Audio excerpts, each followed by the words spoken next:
there's any sort of exception if you're not even near the campus, whether you pay the fee, or if there's any services for campus students, because we won't even be here to benefit from any of the services.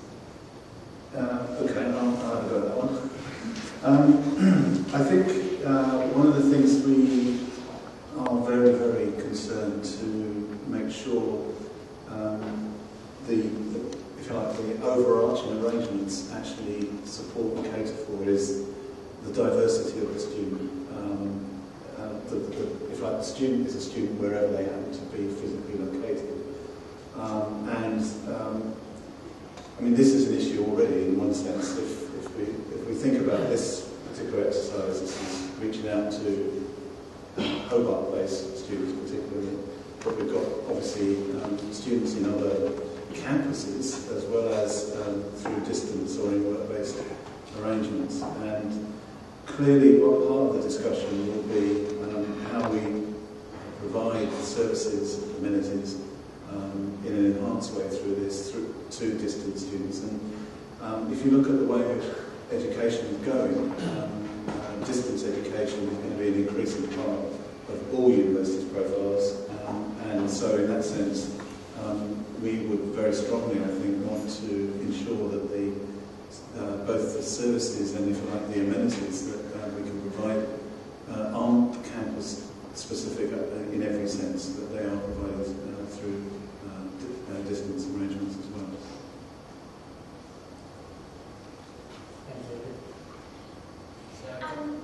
So just on that point, is there going to be some application process for students to be able to apply for a potential waiver for this fee? So if they, for example, extreme financial situations or whatever it might be that can be judged on a case-by-case basis, or is this fee completely non-flexible? Yeah, I think that's my understanding, and I'm looking at Steph and Tony at the moment. I think that is my understanding, that there would be a waiver process should there be problems financially.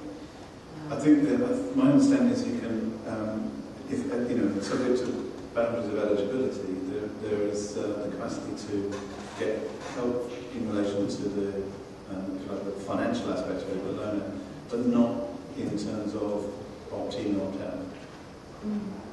And who would potentially be in charge of that? Would that be the TUU or the university? Or? University. Yeah. So I was just reading on the form that there's some way to defer payment through loans type thing. But I work with international students, and so what will happen with their fees, because they don't have checks available to them? Is there a way that they can defer that, or they just have to pay it up front? International students are not For this 2012, they're not paying because of the complex statutory requirements that we have to do in terms of the processes at the point of application. They will be eligible from the next full year, which is 2013. Deferral? Built into the fee. Sorry, David, just to clarify that, so you're saying that from first semester 2013, international fee-paying students will be charged a fee? Correct. So surely that's a little unfair, seeing that they're already paying tuition fees, and that is theoretically expected to cover their services and amenities. No, in the sense that the fee that they're paying for tuition, I mean, it's variable across the university and across the sector. So in that sense, it would be very difficult to identify per capita contribution to particular services. But also the way in which this, and we don't know the answer to this yet until we've had the discussions, but the way in which this amount of money will be dispersed may well be in things that aren't currently captured by the tuition fee. Right, so just to narrow it down for you, international postgraduate student, full fee paying on a living allowance scholarship, they pay upwards of, $8,000 a semester to be here to study. What are they going to get out of the fee if they have to start paying?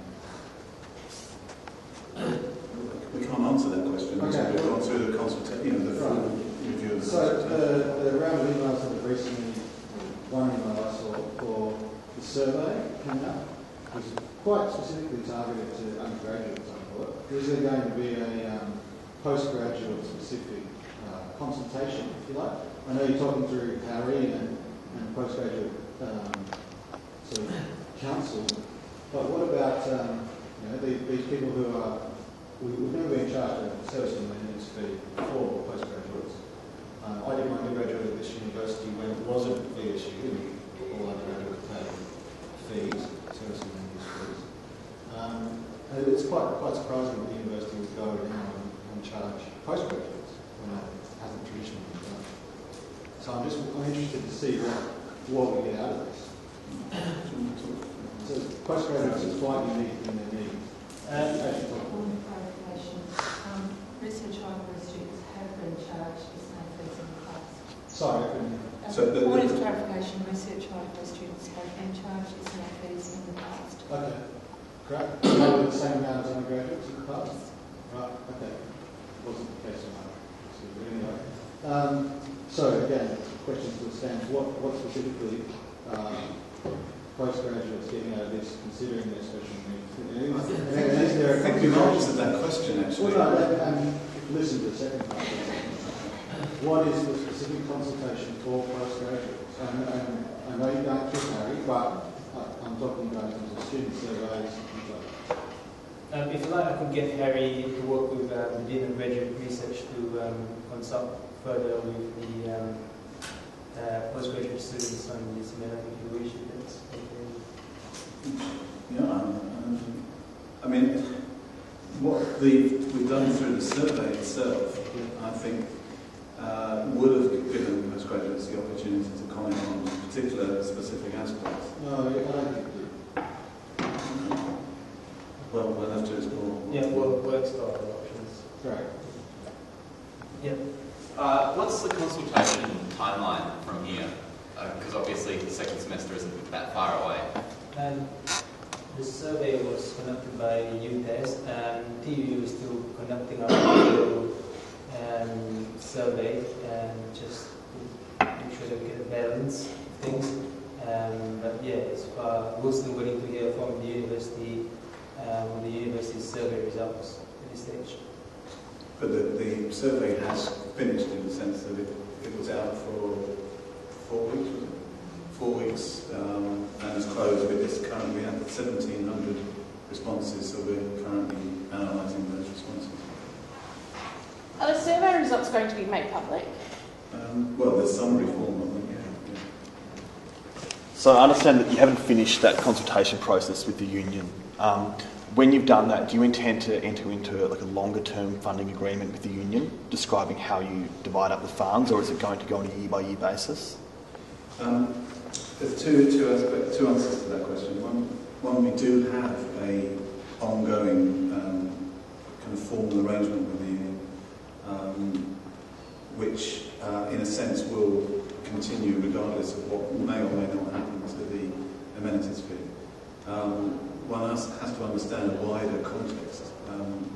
I don't think we can second guess what federal policy might be in, say, 2-3 years' time. So that if you like, the guarantee is that wider discussion and wider relationship that we have.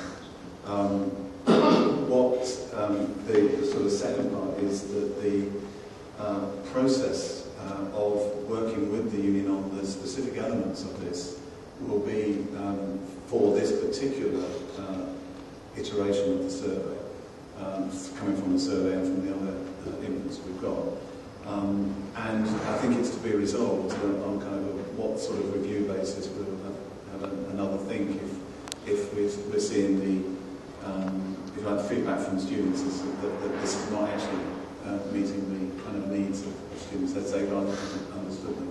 But at this stage we've got a fairly heavy field of work just getting through the survey returns and setting up the immediate arrangements. But I think we will have to build in the process, relook on some kind of cyclical basis, depending on what federal policy is.